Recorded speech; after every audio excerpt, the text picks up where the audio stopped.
Hello, everybody, and welcome to the Entertainment Headquarters, and welcome to a new episode of Television Chronicles. That's right, my segment on the channel dedicated to all things on television and streaming. And right now, I am joined by my amazing co host on this show, Mr.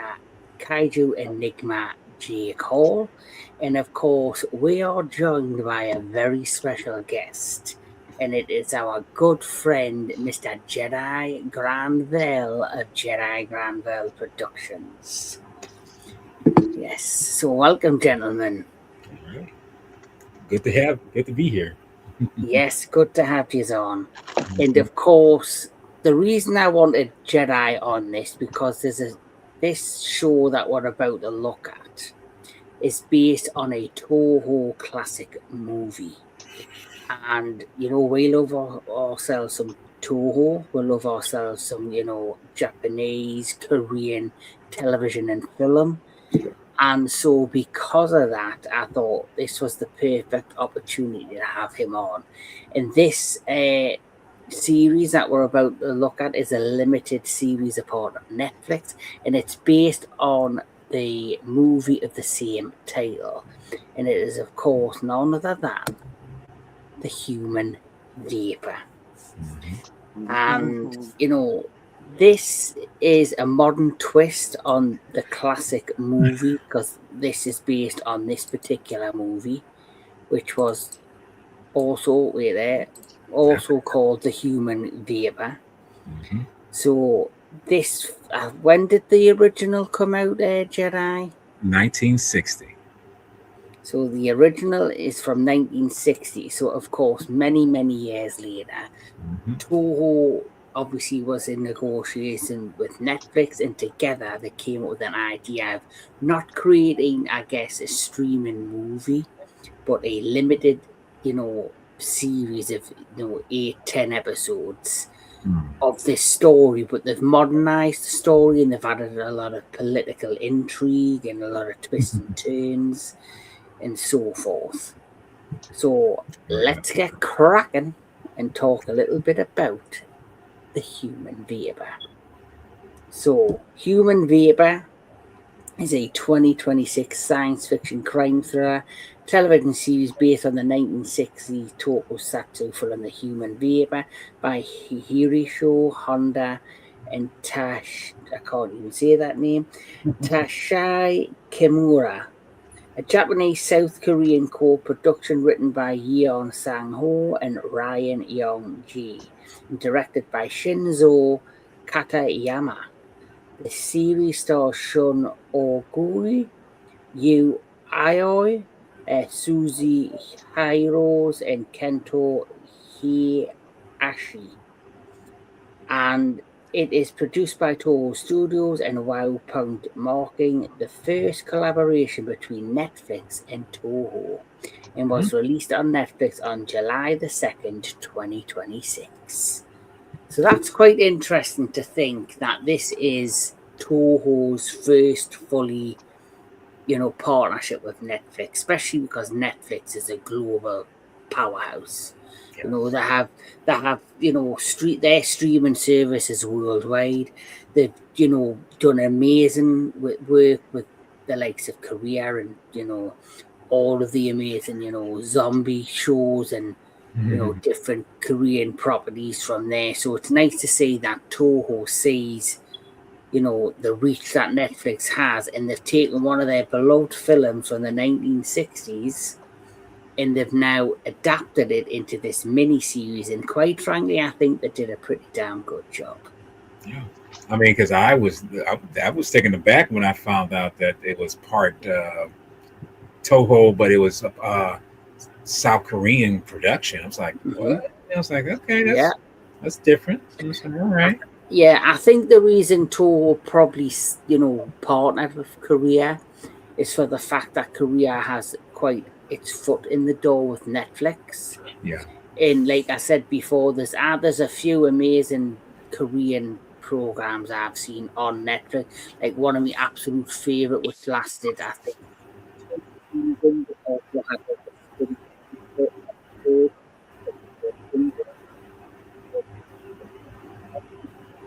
an amazing show. I loved it, and we'll have to probably review that at some point on the show.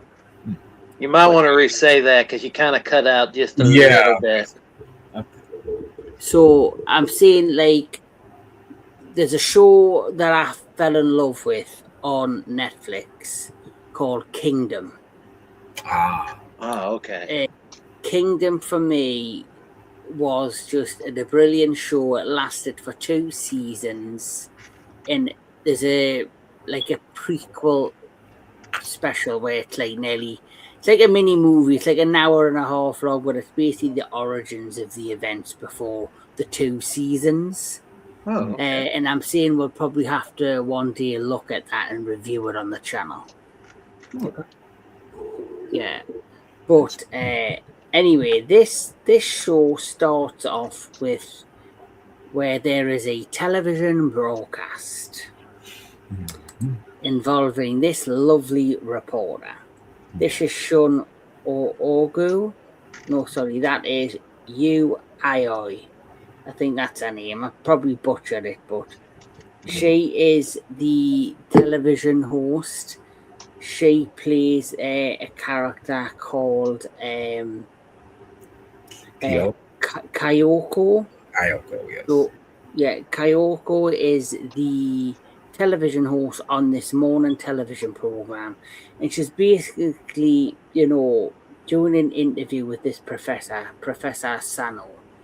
And Professor Sano is basically, in the middle of his broadcast, he's talking about how his company, or the company he works with, called the White Center, are working on ways to, use materials to help the environment and, create fresh, new, healthy energies and so forth.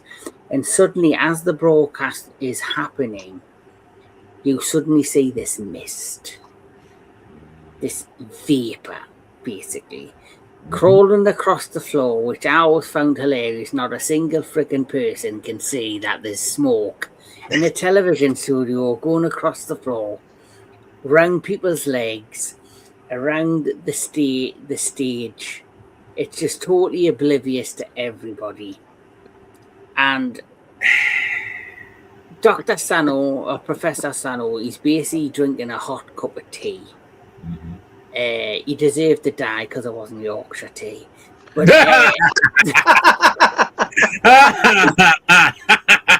okay. So he's basically sitting there and he's drinking his hot tea. Well, obviously the steam that comes off cups of tea when they're first, brewed.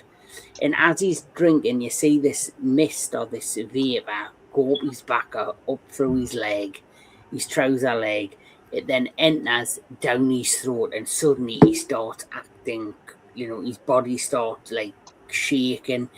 He suddenly is lifted up into the air, and you see his stomach just start to fill out and just compress full of air, what you assume is in it.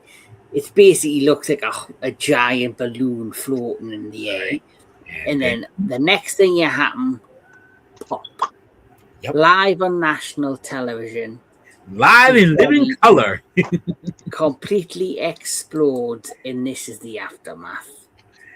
And this is where I had to stop and say, I mean, we already mentioned about the vapor and like how people are just like, y'all don't see this shit coming in here, I was like, and it kind of reminds me of that moment in Seven where it's like the killer comes in, it's like, y'all don't see this guy with bloody hands and everything coming into the fucking police station, you dumbasses. But anyway, Kyoko has matter splattered on her face. But the thing about it is, not the first time, I would imagine. Possibly. But she's standing there while this is going on, while he's being pretty much ripped in two or basically obliterated. And you're thinking like yourself, like, why is she just standing there looking at this?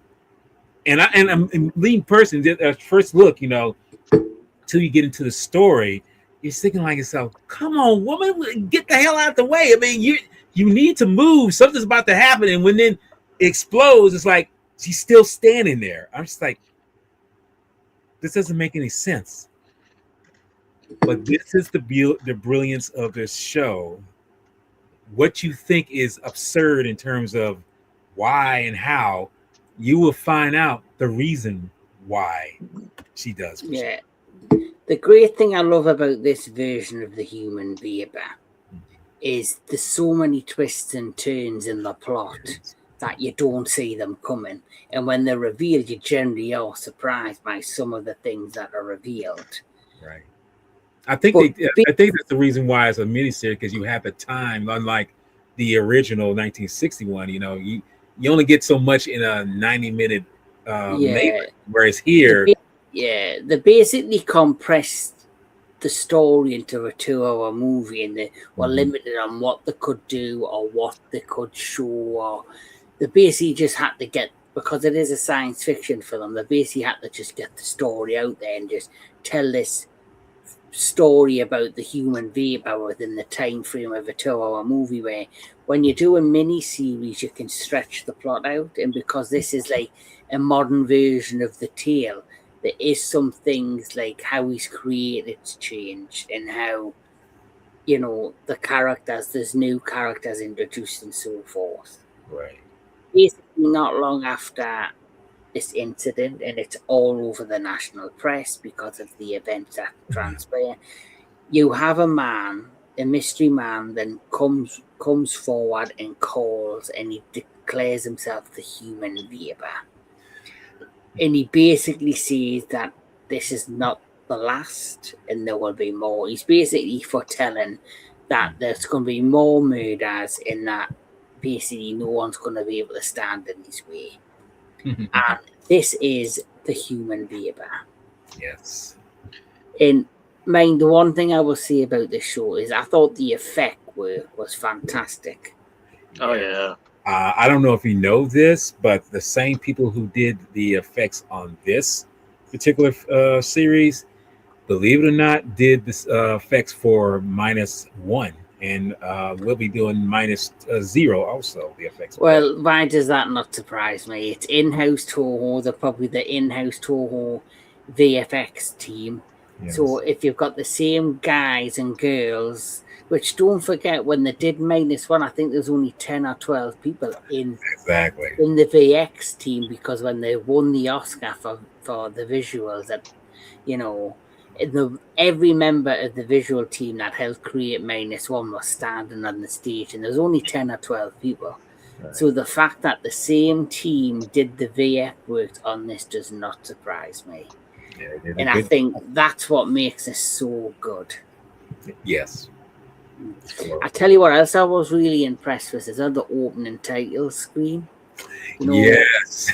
I love the soundtrack for the opening of that. Yeah. Well, the music of any show or movie is the heartbeat for me of a film.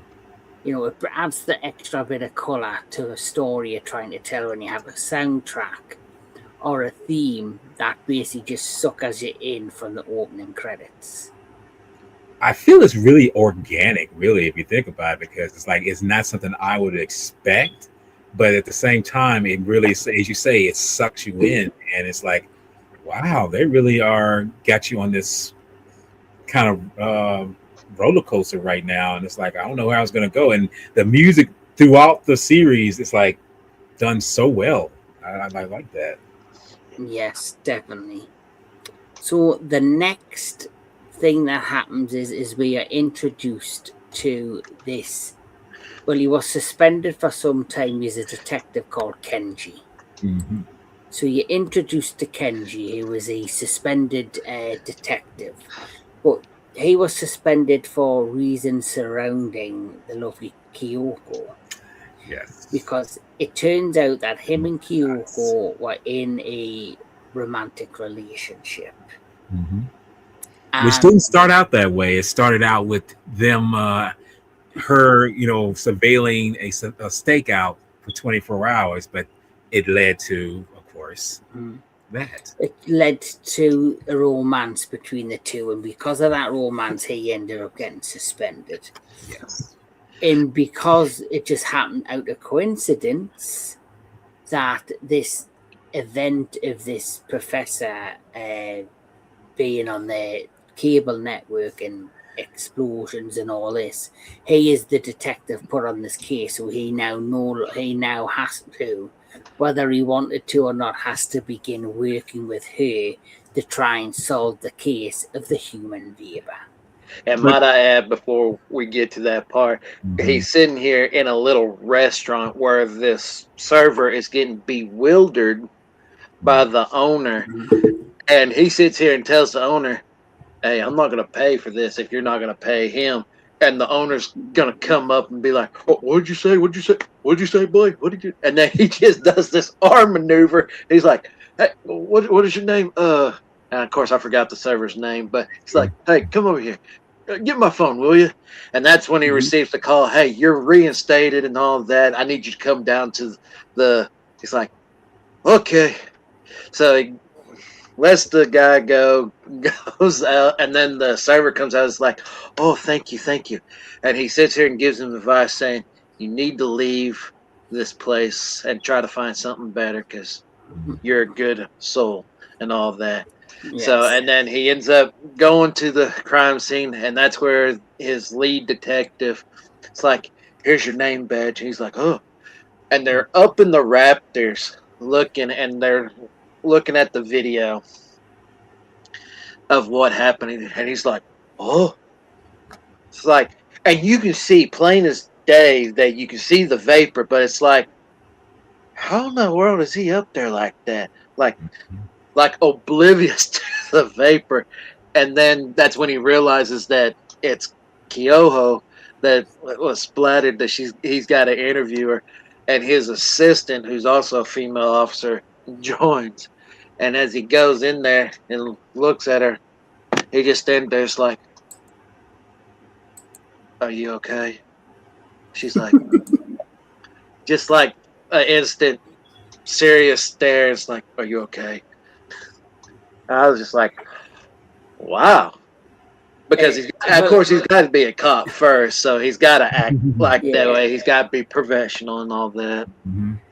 Yeah, well, if it was me in that room and he went, "Are you okay?" I would go, "Are you fucking crazy? I've got blood spattered all over my face. I've just seen a man explode all over me face."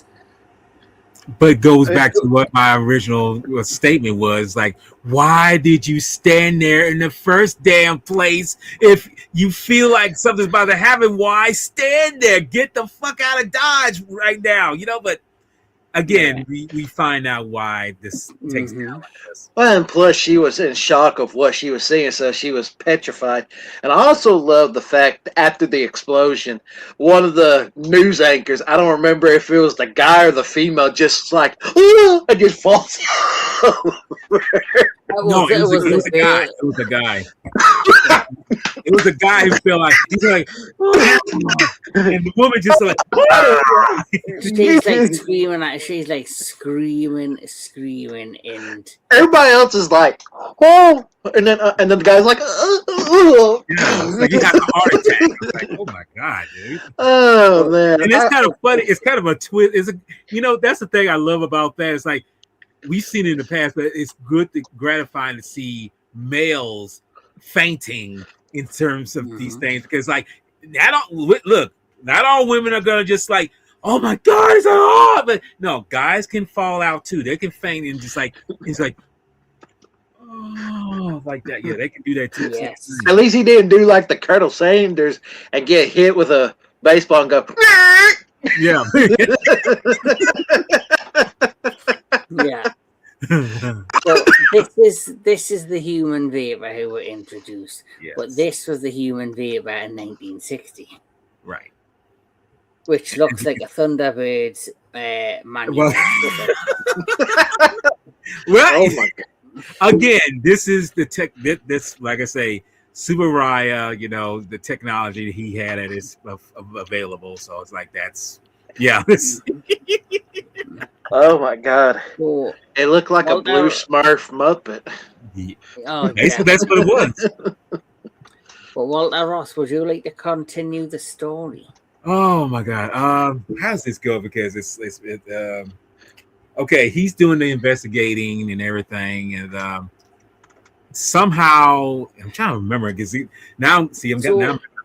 So basically, what happened next is they start investigating and they discover that like the human vapor somehow is connected to the white center. Yes.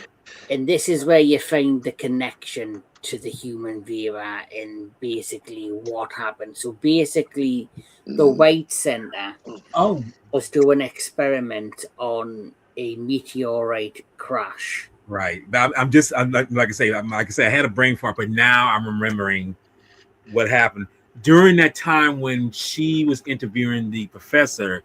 A mysterious box, wrapped up box, was delivered to the station, and the box is pretty much empty. It's nothing in there except a what you call code. What you call those things? It's a QR code. QR code. Yeah, QR code. Yeah. So she scans it, and it's a video on there, and it turns out it's, of course, the human vapor, and they put it on the big screen, and it pretty much goes out. And he already sent it to other news distributors, telling people that this is what my mission right now is, and the ones at the White Center are going to pay for this. They're going to pay dearly. And in the midst of all this, we are introduced to some other characters.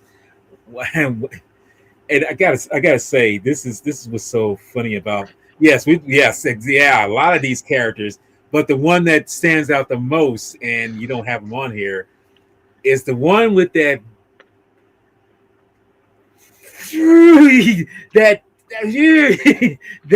mile wide mole on his head.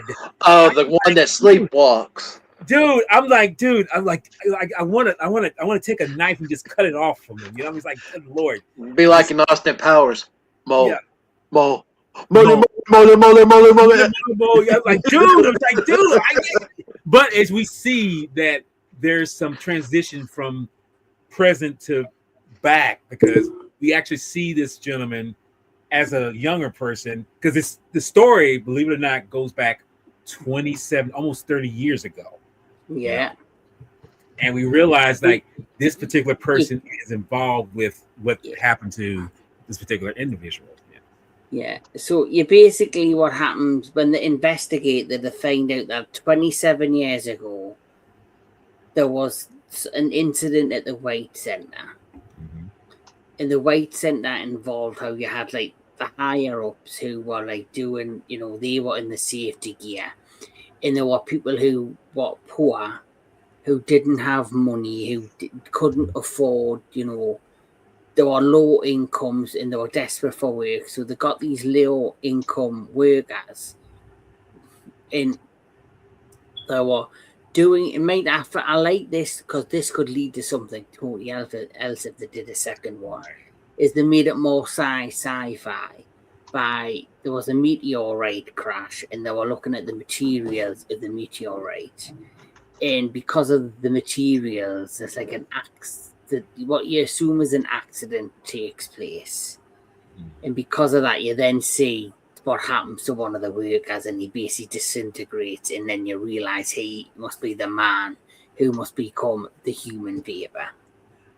And I might say about this, you know, I mean, if they didn't put the so-called meteorite thing in there, I don't think it would have taken you away from the story, because it shows how strong the story is, because the characters are so strong, you know. So, but we have to have, we already got the element of the human vapor, so that's sci-fi enough. But it's like, let's throw in a few meteorites in there and just see how it stirs up the pot a little bit, you know.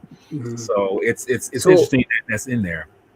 But because of this incident that they discovered 27 years ago, they then realize they understand the motives of the human vapor, because you had these higher ups, these very powerful individuals who were in control of the White Center, that deliberately preyed on vulnerable people who didn't have money, who didn't have, you know, or just trying to find, you know, money to keep a roof over their head or to feed themselves. And they exploited these people to put themselves in this situation, this dangerous situation with these meteorites. And when this incident happened, obviously someone's life was turned upside down, and then it gives them that motives of, well, obviously whoever's doing these killings, he's killing people who are who are directly connected to this incident, and it's clearly out for revenge.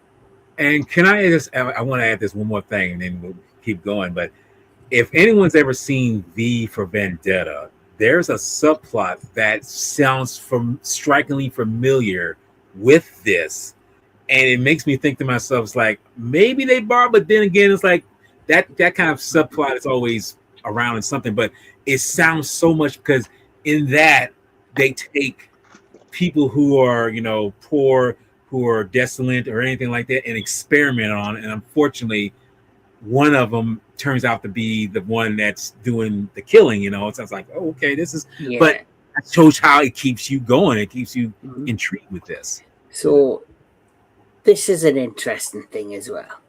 So as they investigate, they discovered that this meteorite clearly has some sort of chemical or substance connected that affects human cells, and because of that it turns somebody into the human vapor. They then find a file, and basically the file reveals somebody called Ren Tusumida, and Ren Tusumida, or just call him Ren, ends up becoming the man who becomes the human vapor. But here's something else. I don't know if you knew this as well. The actor who plays Kenji in this, who's the detective, this guy, the guy who plays Kenji, he is actually played a Ren as well. He played Ren. Yes, he played Ren in Ren Sarazawa. That is Ren Sarazawa. Oh, wow. Oh, I almost didn't recognize it without the stat. Dude, you actually wow, okay. Because here's the thing. Wow, okay. So there is two connections to Godzilla in this human vapor. One, the VSX team worked on -1, and the actor who played Ren Sarazawa is playing Kenji in the human vapor. Oh, wow. Okay. Wow. Okay. So Toho really went out there with connecting the dots to properties. Well, I think I'm not sure if that's fan service or if that's more, it's like we try to keep it closely connected, saying like there's something. Is it deliberately connecting the dots to the Godzilla world, or is it just connecting the dots to keep everything within the Toho universe? I think more with the Toho universe. I mean, because Godzilla is always going to be Godzilla no matter what. It doesn't matter. But I think it's connecting with Toho deliberately. I think, but I didn't know that. That's see, you told me something new. Well, obviously, throughout the course of this series, you see little links between different people. In one of the first major reveals, which was shocking, is you have Kyoto and Kenji investigate. You then find out the human vapor is Ren, this man who was, of course, just a little worker in the middle of the White Center, who's exposed to the radiation of the substances from the meteorite and becomes a human vapor. You then get your first big reveal, which is Kyoto actually knows the human vapor and is already aware of what he's doing and was involved in it right at the beginning, because then it's revealed that when Kyoko was younger, Ren was this older, well, at the time was an older gentleman. She didn't have a father figure, and Ren became this kind, father figure to Kyoko. Right. And when the accident took place in the White Center, she discovered he did not die but became something else. And she was so angered that this man she seen as a father figure was nearly taken away from her. She then uses him and his abilities by manipulating him, which is the dark side of her, she's so angry of what happened that instead of just taking him away and protecting him and looking after him and trying to, make him, have whatever quality of life he could have after his accident, she then is full of anger because of what happened and nearly taking him away. She then uses him, manipulates him to take on, and to basically take on the people that did this to him and use him as his own weapon to kill them. Because can I say that was a plot or part of the story that I did not see coming. That actually slapped me in the face because I'm thinking like, okay, she's startled by these things, seeing this particular creature and manifestation come about, but then you find out like their history goes back to the beginning when the meteorite first landed, and then when you see that, because we see that moment where she sees him become, his body turns into the human vapor when she was a little kid, and that pretty much, affected her a lot. So when you come to find out, this is where, like I say, everything connects up and everything. When you find out that she has been doing some manipulation of her own, I was like, why? Why are you doing? I mean, I understand about vengeance. I understand about, the people that you love or anything like that. But why do this? So when this is why I say that struggled. This is a bit I struggle with. Mm-hmm. She's seen him as a father figure. He's went through this whole horrendous incident. You seen the look in his face when he was panicking and he was abandoned and no one tried to help him.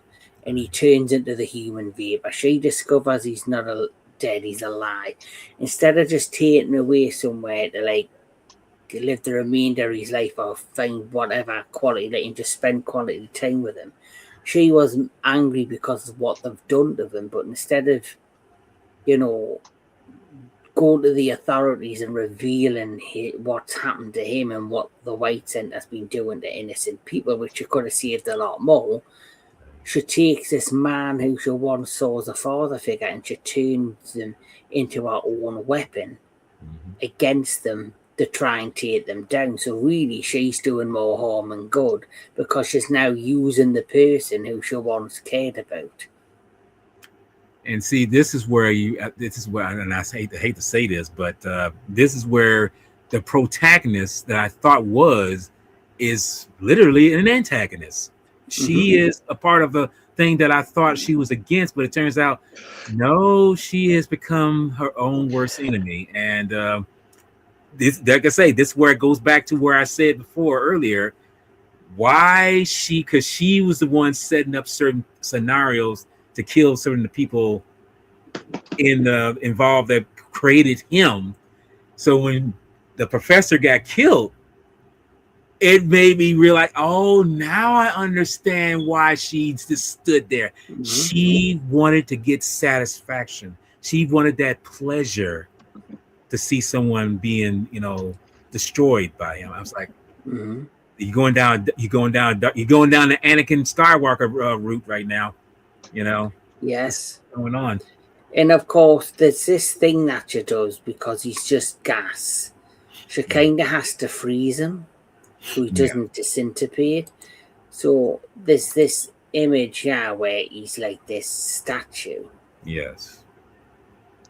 And it's like him keeping himself together. So she's basically also imprisoning him in many ways. Where despite this happening, she could just let him go and die or vaporize and disappear and be free of his pain and his suffering, but she's choosing to keep him locked in this state, which, like you say, she's now turned full of anger and sadness of what's happened to this father figure, but now she's now turned into the thing she's trying to destroy, these evil, powerful men running this company. She's now, in her way of trying to take them down, she herself has now become corrupt. And where they were using these people to investigate these meteorites, because of the accident, he's become this thing, and now she's using him to take them down. So she's just as bad as what they are. And we can always have the classic cliche: two wrongs never make a right, because it's like you're doing exactly what. Because we find out there's another subplot in here that is like, okay, I didn't see that coming. You know, I was like, there's some political crap going on. I was like, really? I'm like, this why you say that.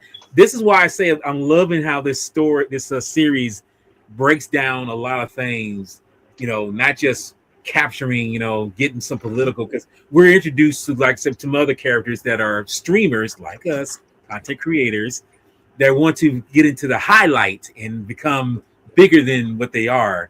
So yes, and Fujika and forget what the other girl's name, you know, they do so they get dragged into the plot because they basically find out the whereabouts of where the human vapor is being kept, and they're ready to expose it to the world, and then they get connected to Kyoko and Kenji, and basically because of them snooping around, it then leads them to clues to an organization known as Mufu, which is then connected to some political powers.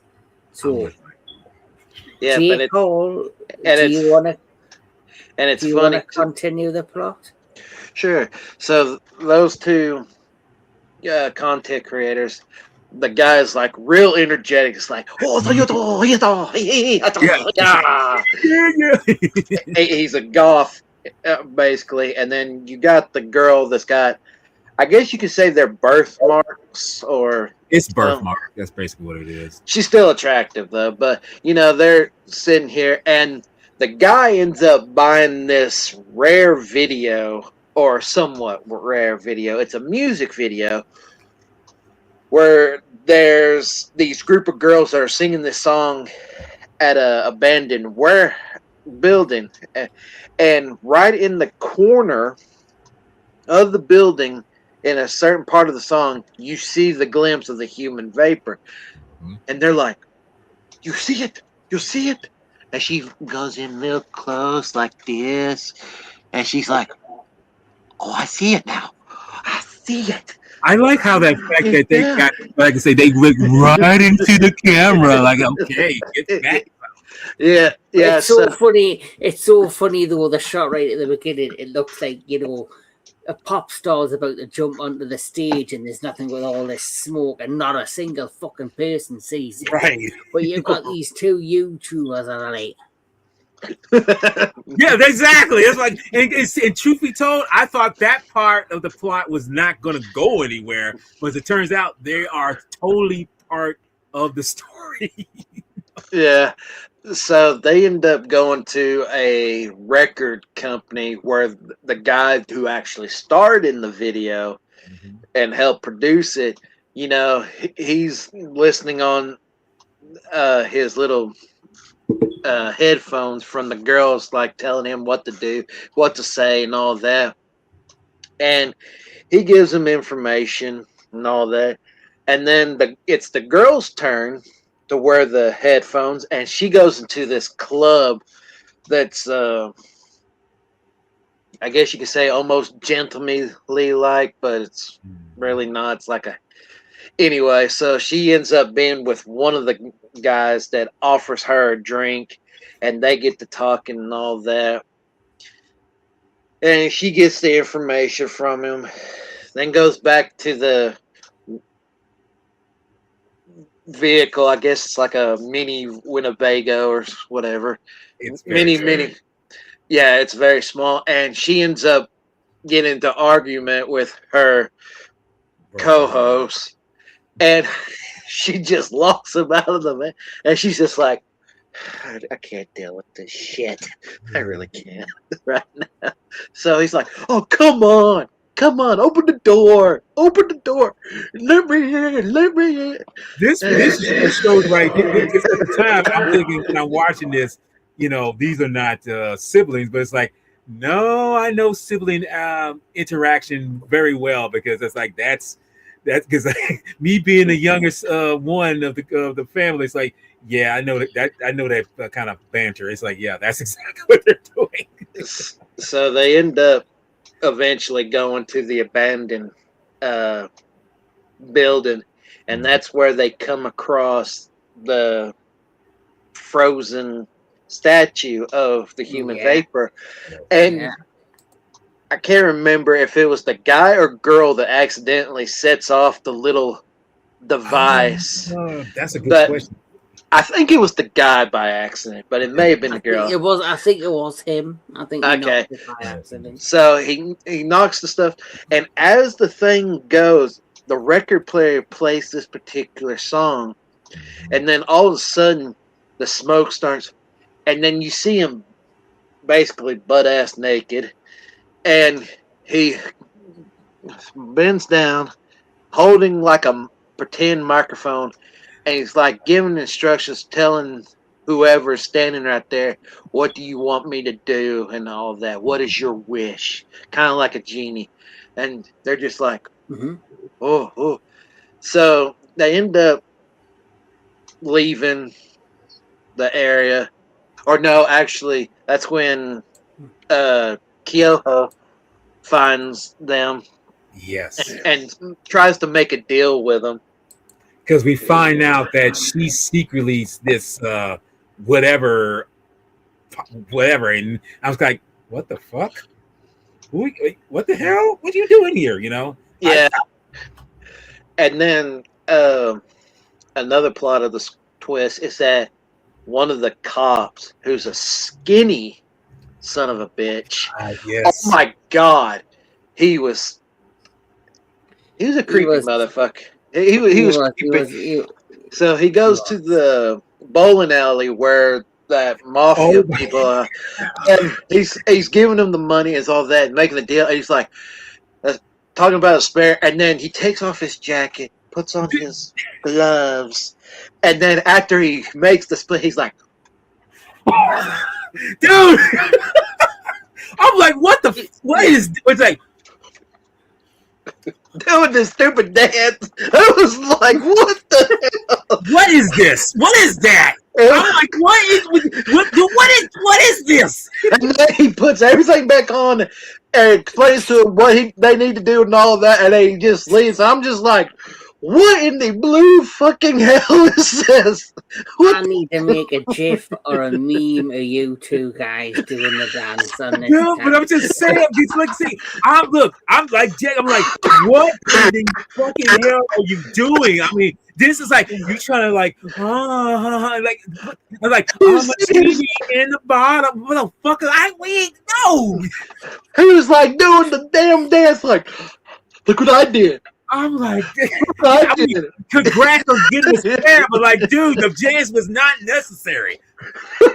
And so after they make the deal and all that, the girl goes back to their place and she's looking for her partner basically on the YouTube. And then as she goes through the sliding doors, one of the criminals comes out of the bathroom and is like, damn, bitch, you're out of toilet. It's like, she's like, wait, what? It's like, surprise, motherfucker. Yeah. And they just come in, have her beat up, or have her tied up, and then the guy shows up. He gets beat up, and he gets his ass handed. And they're trying to get information out of him and all that, which they finally reveal. They go to the spot, do the little thing, and the two. Oh my god, I can't stop laughing. Yeah, he was like, dude, the dance will never leave. Yeah. But anyway, so after they escape or try to escape, one of the con men tells him, I want you to go kill them and all that. So he gets his robe and everything on, and all of a sudden he becomes a vapor and just starts flying as the guy and girl are making their getaway, and then they're like, and it's like, here, I'm gonna save you. You survive. Throws her off the bridge, and he ends up dying after covering himself with gasoline to try to burn the human vapor. And he's like going to the pocket as he's like, and it sets himself on fire, tries to destroy the human vapor, does not work. And she's like, bye. And then she ends up floating all the way, like maybe a mile down the river to a construction site or whatever. Ends up pulling up, and she's like, ah! I don't know if she screamed or not, but I'm just adding the effect anyway. But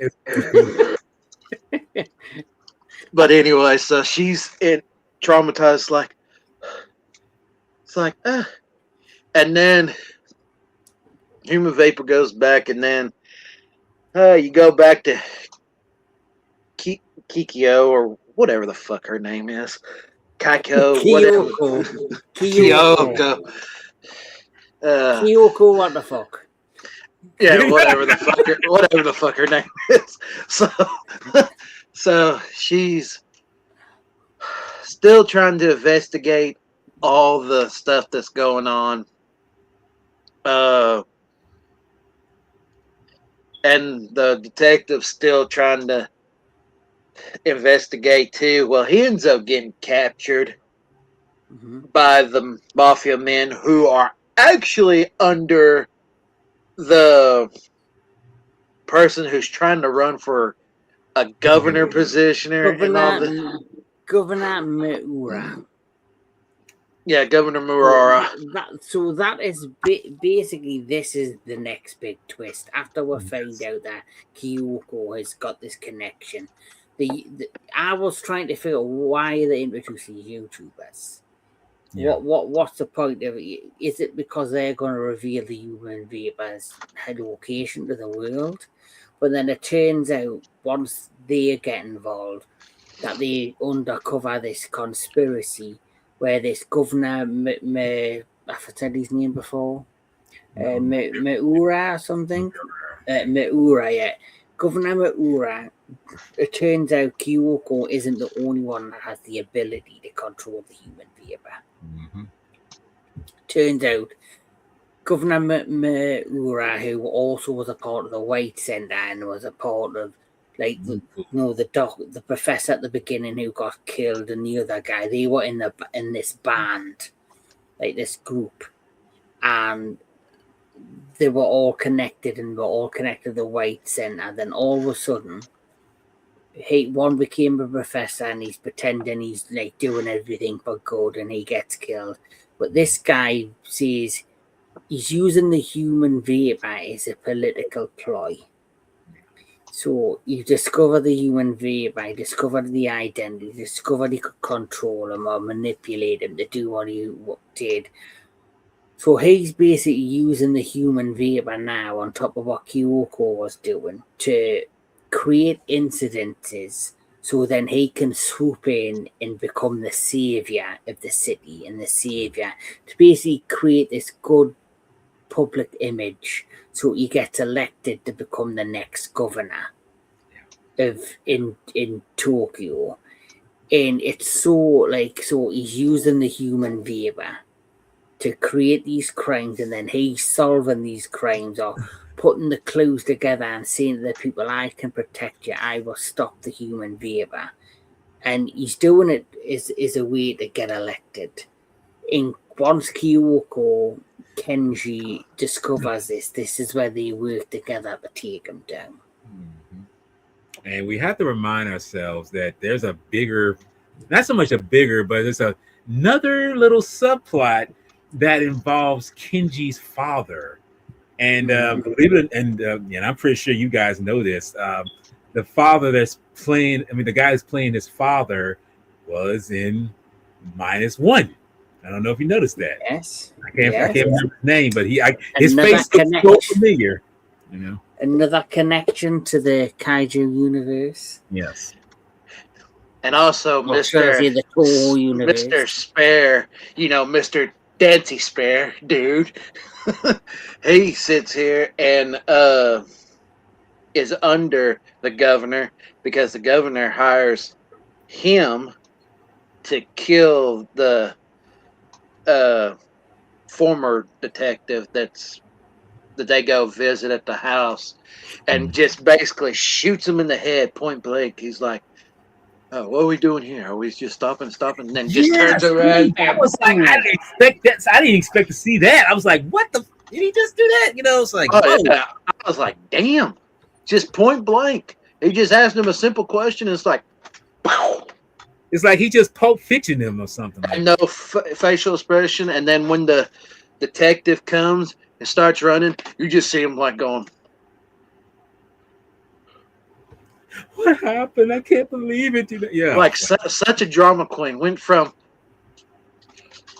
to. Because we got to remind ourselves too, because I'm thinking like, okay, he's on the well, that should tell you right there that he's not exactly good. But when what the fuck is her name? Kyoko. When Kyoko. Okay, when the crooks, the basic crooks, that work for, that's for the government and all this, crap. When they find, because they're she's investigating certain things, remember she was being interrogated, not so much interrogated, but asked some questions. She was handing her phone back by him, but we don't even think about it. We just think that is just whatever, just feathering for the for the plot or everything, just something in there, So, but we find out that he is part of that organization, because we find out that her assistant tells us like someone had to manually put in this tracking system. It wasn't just uploaded; it was hand put in there, and she remembers him giving her a phone back. It's like, no effing way! You got to be kidding me, And because we see him involved in some journal that guy with the pimple the size of Cincinnati, had on him. He got this guy who had the one eye with the patch on his eye, go out, get this journal, or at least find him and kill him, and then send it to someone for, ransom or whatever, But anyway, we find out that when he catches up with the one-eyed guy, it's like, okay, what's he going to do? Because he's burning the journal, and he feel like, okay, the guy's got a knife, so it's like, well, I'm actually using self-defense. We were chasing him, but you know what? I'm just gonna pop. There you go. It's like, yeah, it was self-defense, but it's like, why did you just kill him? I mean, it's like, you're a cop. Seem like you should be in the sense of doing the cop thing and try to take him alive if you can. Mm-hmm. But as you turn out, it's like, no, this is a shady motherfucker. Yes. And he looks so. And truth be told, after you find out who he really is, why does he look so snake-like now? It's like it's the rapping has been revealed. He fitted the personality. Yeah. So the fact he's this snaky little creepy bastard, and he looks like a creepy snaky little bastard.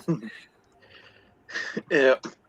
And so the detective ends up getting captured as well by the group, and they go to where the stone statue is, and then the governor that's trying to be reelected comes in after having a unfortunate accident. Mm-hmm.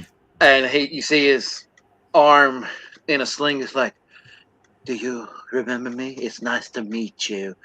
And then, he's doing all this and that after the detective's getting his ass handed to him, and they're trying to suffocate him and basically torturing him.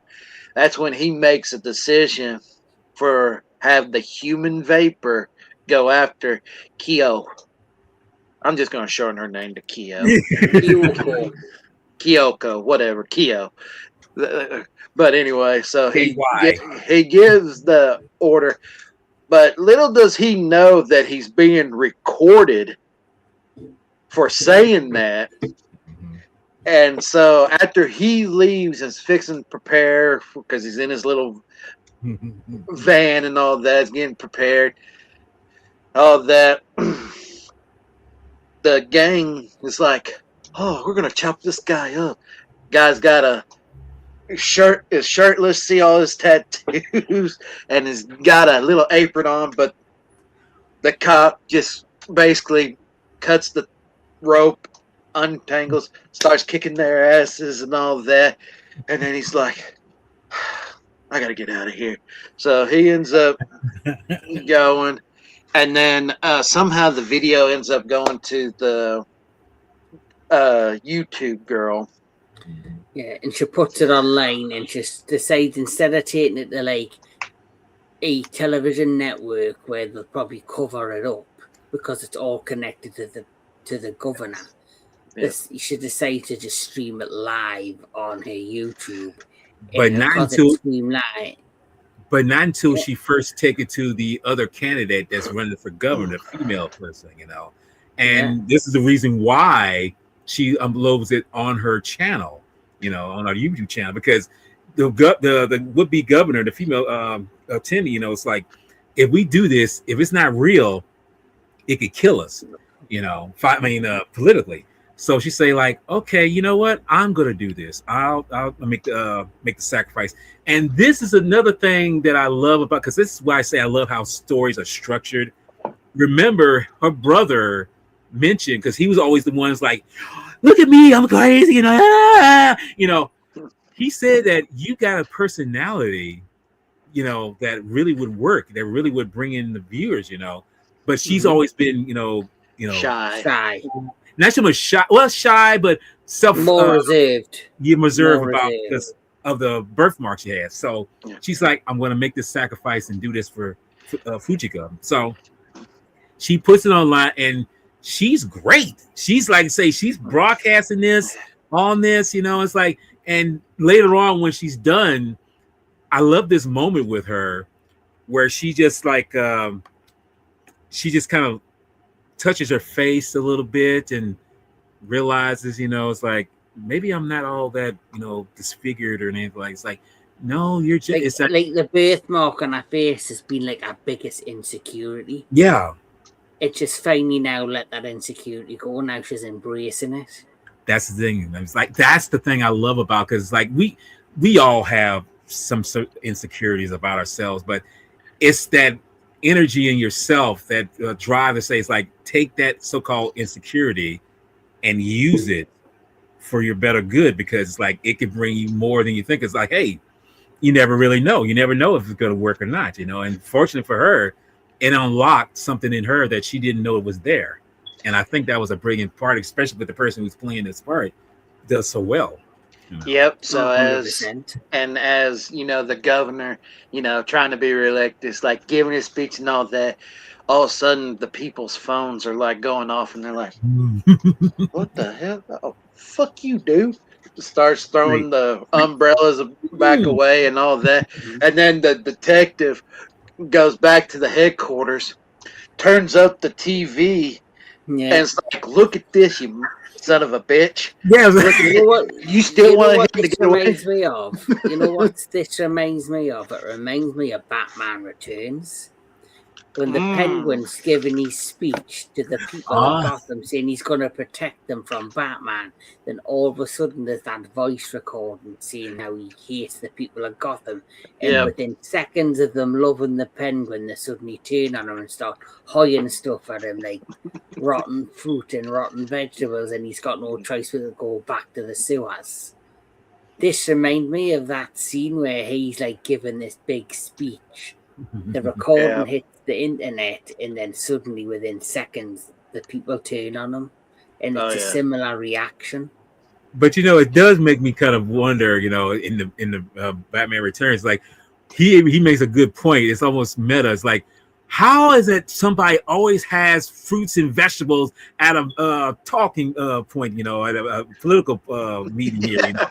How do y'all have this already? So, but this is modern day fruits and vegetables where they have, the phones, and it's like, they have these umbrellas that they were having. It's like not today. It's like you are some scumbag, and So they start heading to the station and all that, and of course the creepy little bastards with them. Well, as that's going on, the human vapor is now chasing Kyo, and she's trying to get away from.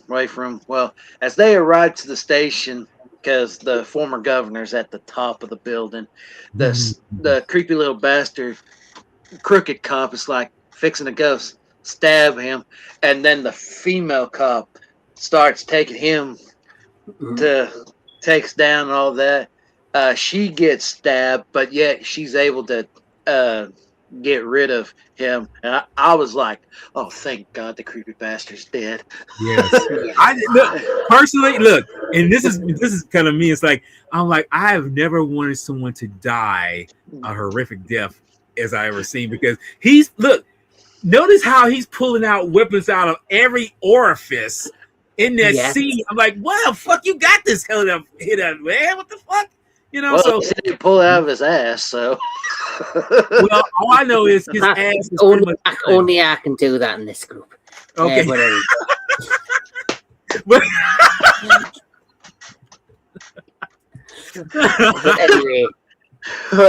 anyway, so the detective had one.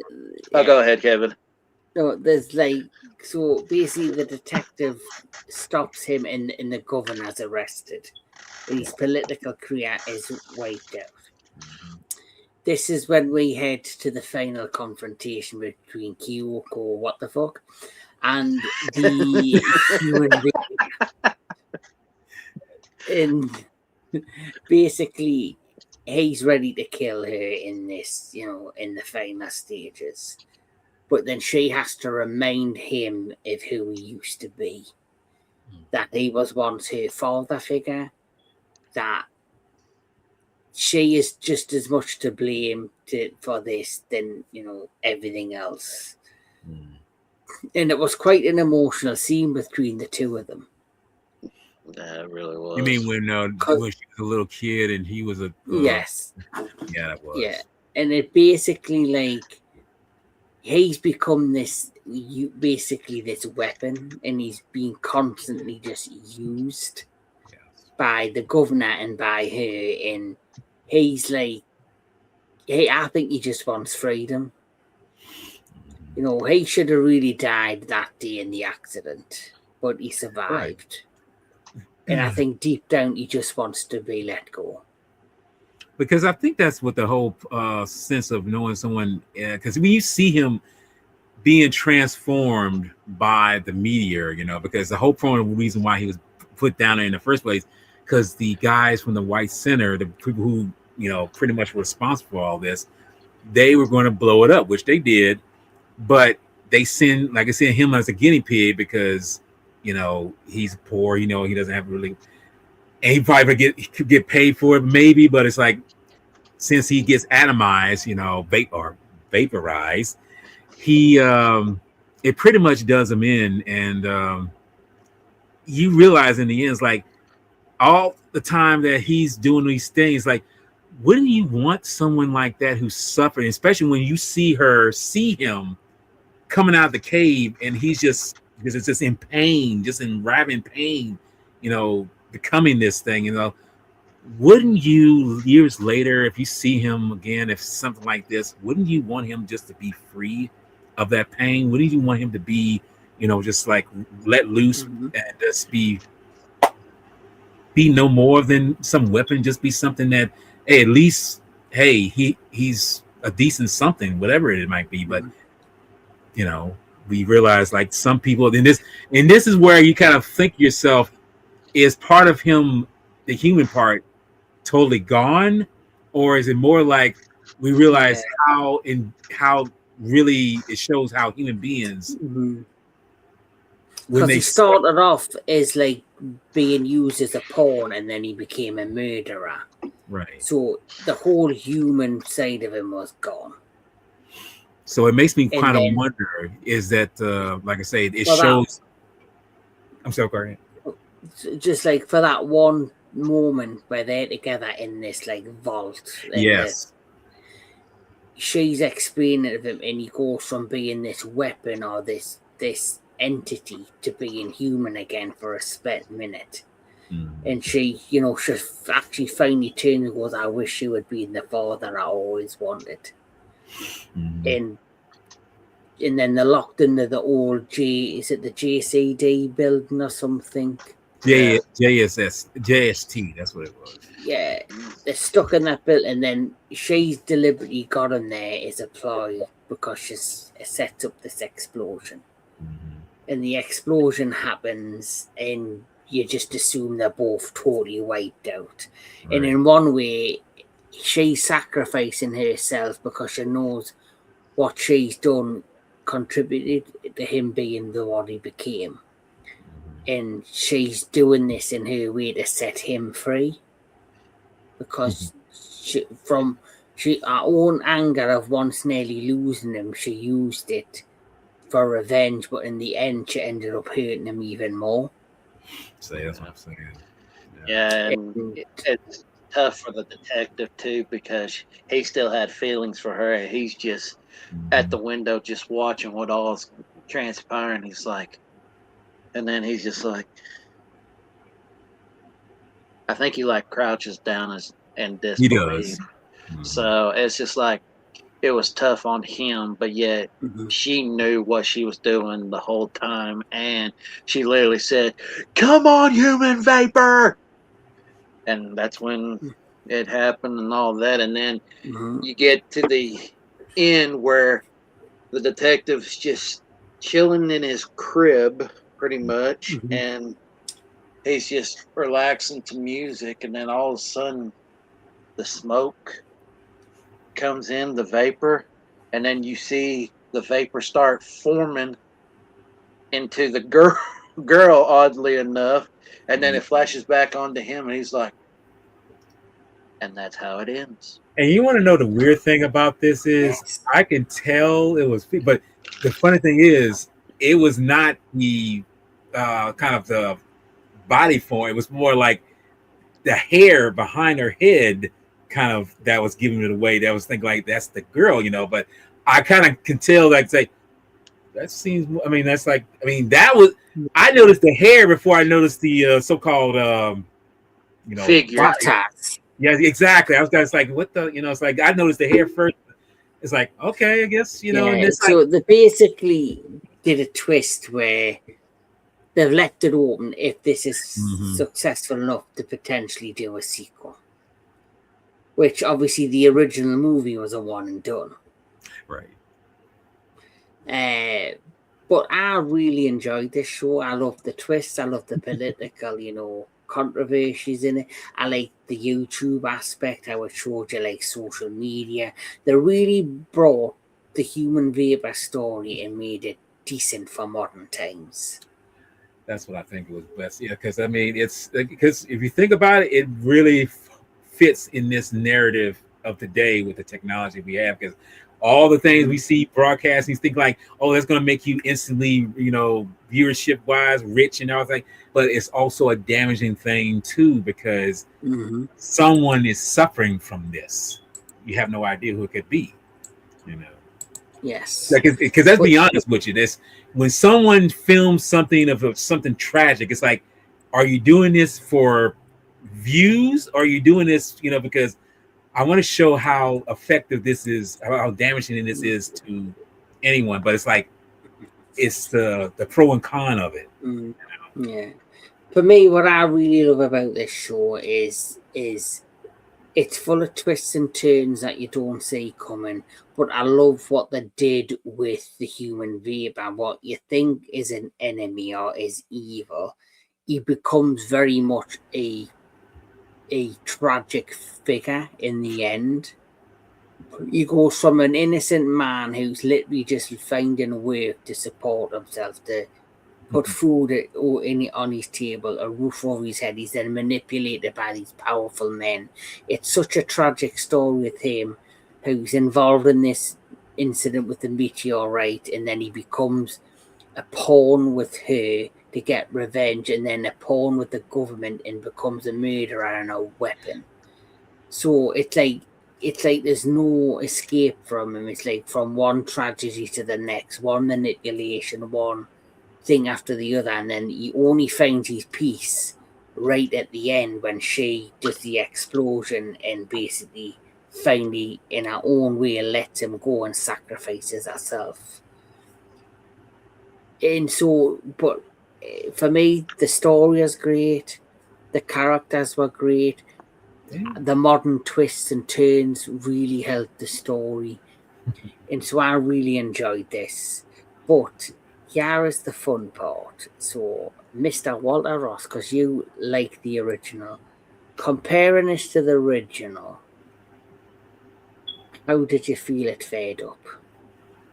Oh, well, the movie has its, it has its, pluses and minuses, but it's almost like saying comparing oranges to apples a little bit. Mhm. It's not like I don't really I can do that, but I will have to say that the newer version, this miniseries, has a much more robust feeling to it, because it gives you time to really flesh out the characters a little bit more. Mhm. Whereas in the movie, we realized that character was unfortunately an unfortunate experiment, and his love for someone still was there, and it just shows like that was a bit of piece of humanistic, Yeah, thing about him. because there is some differences. So in the movie, it's due to an experiment he becomes a human vapor. In the miniseries, because he's exposed to this radioactive meteorite. The movie's like a love story, where Yes. this one is more of a tragic human story where he's like being manipulated and being used for other people's gains. When the first one, he's just a man who still loves this person. Yeah, who's a dancer and everything. He is a Yes. dancer. Hmm. And this is why I say, I mean, you become, that's one thing you got to look at too, a person becomes that powerful, but you are stripped of your humanity right away. You become something that you never wanted to be, but you are part of this tragic narrative now. And it's like, how do people treat you in this sense? And you think like I say with Kyoto, it's like, wouldn't you be the one to like kind of set them free instead of acting revenge? But as it shows, she in the end takes accountability for what she did, because when we find out, when she asked Kenji, could you get the governor to try to manipulate, the human vapor to come after her? And I'm thinking like, why would you do that? But I realized in the end, she realizes her wrongs, because then that's when you realize her humanistic nature of what needs to be done for the right reasons really comes out. And it's like, I know I've done wrong. I got to take accountability for this. And, in a way, I can say I feel sad in a way, but at the same time, I realize like, thankfully someone sees their wrongdoing and they took, action for it, And I feel like that's Yeah. So, despite it being different, do you think the mini series still feels like the human vapor in your eyes compared to the original film? I do think it does. I to be truthfully told, I think it's such a more updated version because, like I say, when you show the puppet, the Thunderbird puppet of the human vapor before it turns into vapor, it's like, yeah. I mean, like I say again, that's of the times. That's the technology of the times.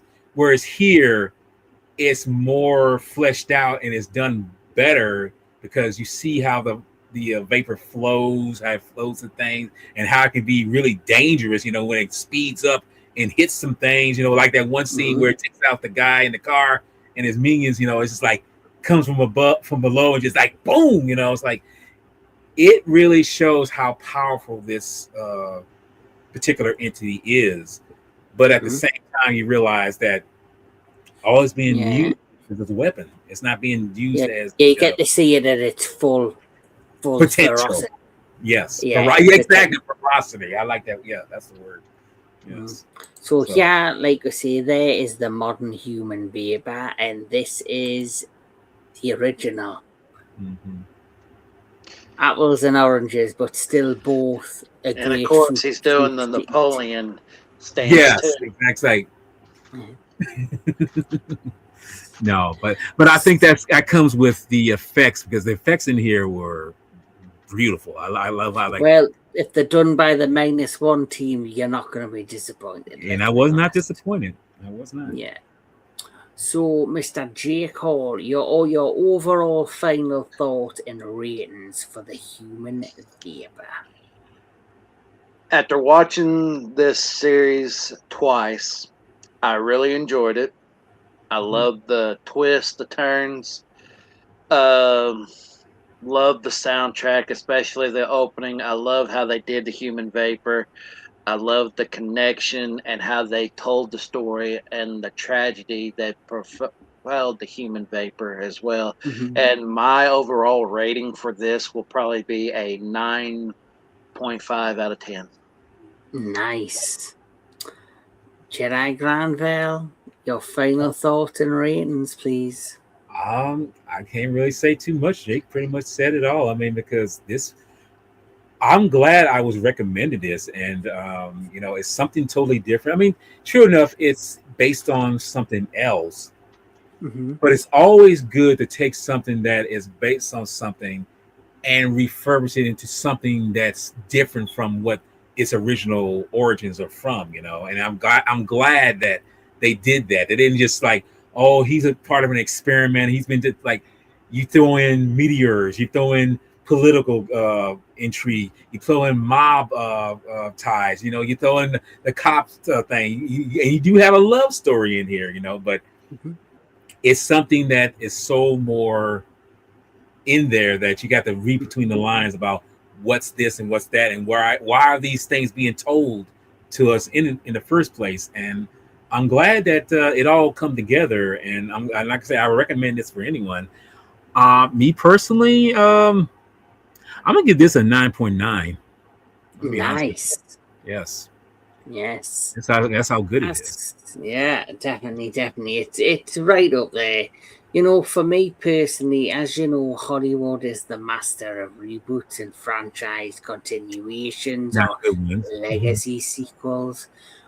But this is the first time we've ever seen Toho for a long time take an existing title, especially from the 1960s, and not only do a respectable job, but also take an idea and a classic story and then modify to the point where it just fits right in. And it's full of secrets, it's full of twists and turns, it's full of great special effects, great stories, great characters. And for me, it was just a treat to see Toho finally enter the world of streaming on Netflix with a property that not many people talk about, but now all eyes are on it. And hope you never know, they might end up doing a mini-series of H-Man and the rest of the Human trilogy, who knows? Which would be interesting to see them go down the line of doing that. But for me, I'm going to give this a 9 out of 10. Okay. Yes. And if they do an H-Man miniseries, I'm going to be honest with you, like this one, they definitely had to up the ante in terms of gratuity, because the H-Man movie was like, horrible for what its time. But if they do it today, it's like, yeah, you got to up the ante. I'm sorry. What about taking Matango and doing that as a miniseries? That would, see, I'm gonna be honest with you. You could, but you really have to break that down to the molecule, because the way the movie is structured, yes, I think it could be part, but I think it probably wouldn't be an 8-part series. It might be like maybe 3 or 7 parts, most likely. Yeah. Well, who knows? Now that Toho's entering the world of streaming, anything's a possibility. Even a Godzilla live action series. Who knows? It's well, hopefully it's not that anime crap because I don't care for that. No, they were the anime trilogy. But anyway, I do know that Jake Hall and I have got some ideas for the next Television Chronicles. We'll have to have a good think of definitely which one we're going to do. He's got ideas, I've got ideas. So look out in September for the next one. And then after that, we'll not be doing a Television Chronicles till November because we've got 2 months of big things coming on the entertainment headquarters. The first thing that's coming is tomorrow. We are doing the Dollar Trilogy. And I am going to be joined on the Dollar Trilogy by my good friend and co-host on a lot of things on the channel, DJ Anubis and Thrash Pondupots. Yes. So that is tomorrow night, but the rest of September, heading into September, all of September is going to be Samurai Month.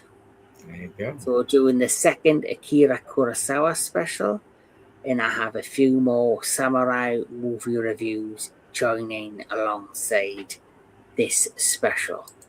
And then heading into October, it is the month of Nightmares and Mayhem. So you'll have to keep an eye out for that month-long theme and special, which more will be revealed in the near future. But Mr. Jedi Grand Velle, what is coming to Jedi Grand Velle Productions? Well, for me, like I say, not on my channel. I mean, but I will be joined up with. When I say joined up, I'm joining someone tomorrow. Where we're going to be talking about Sinbad and the Eye of the Tiger, which is a beautiful Ray Harryhausen film, which I think doesn't get enough credit. And the week after, I'll join up again with him, and we're going to do a reverse of Ninja Scrolls, an anime from 1993, which is a pretty decent film, I gotta say, But on my channel, my personal channel, I will be joined up with mentioned Daniel Cabretti, where we're going to be talking about 1985's Pray for Death, which is a pretty decent, show. When I say Shogun, it's a pretty good ninja spoof. It's 80s. It's got 80s written all over it. And on that following day, Sunday, I have my special Jedi Grand Velle Productions presentation, Part 2. And like the first one, you have to watch and see what it's all about, but I'm not going to say. Now, for the rest of September, because I won't too much say what's coming up in October, because October is, I got so many things lined up, but I'll just stick with September for right now. I got the top favorite Ishiro Honda films, which is what is your personal favorite Ishiro Honda, and it does Honda film, directed film, and it doesn't necessarily have to be Godzilla. It could be a multitude of his films that he's directed, and put it on the list and everything. But that's coming in on September, and the following, I think it's the following day, I'm going to be doing the day the Earth Stood Still, which is a 1951 classic sci-fi film. Nice. Which I feel in pretty much influenced a lot of sci-fi storytellers to come. And also that month I'm doing which one? Make sure I'm pulling it up here. Is I will be doing a revisit on, as you mentioned, Matango. I'm going to be talking about that again because that is something that I did before by myself. But I said, like, I want to have someone come in and, kind of give their own take on it too. I want you to really say, how do you feel about that film and what are the themes and kind of thought process about this film? Because it starts out kind of light, but it turns totally dark at the end, you know. Yes. And also, I've only seen the Tango once, and I thought it was a pretty damn good film. and it is. I mean, as I mentioned before, I only bought this film because, like, it's something different. No, this film is way above different, Mhm. But that's pretty much all I have for September. And October is a bunch of stuff coming up, but I'll just stick with that. Jam packed on it. It's jam packed, baby, with sexual chocolate in there. With a bit of sprinkles on top. There you go. What's coming up with Jake? What's you and DJ Nubis got planned? In September, we'll be doing our other Kaiju Spotlight. His pick is Tiamat from Legendary. And then in October, it's going to be my pick, which I've mentioned to you. You might be interested in joining. Oh hell yeah! If I can make the date, I'll definitely want to be a part of it. To continue with Rebirth of Mothra, it's going to be Grand Ghidorah. Yes. So that is my one of pick. the best versions of King Ghidorah. Oh yeah, so that'll be my pick, and then I got my pick for December, but I'll say it whenever with me and Anubis. Nice. Okay. Nice. So there we go, people. This has been Television Chronicles with my co-host Jake Hall and our very special guest, Jedi Grand Velle. If you haven't seen The Human Vapor, please check it out. If you've enjoyed this conversation, check out more Television Chronicles. Please like, share, and subscribe to Jedi Grand Velle Productions. He's got some amazing content on his channel. And as he said, a lot more amazing stuff coming on its way. And if you haven't already, please, if you wish, like, share, and subscribe to the Entertainment Headquarters. There's many, many different shows on this channel. We've got Kaiju Connections, Retro Classic Movie Show, Into the Darkness, and much, much more. But until next time, like I always say, keep on enjoying your movies, keep on enjoying all things entertainment, and we'll catch us all at the next one.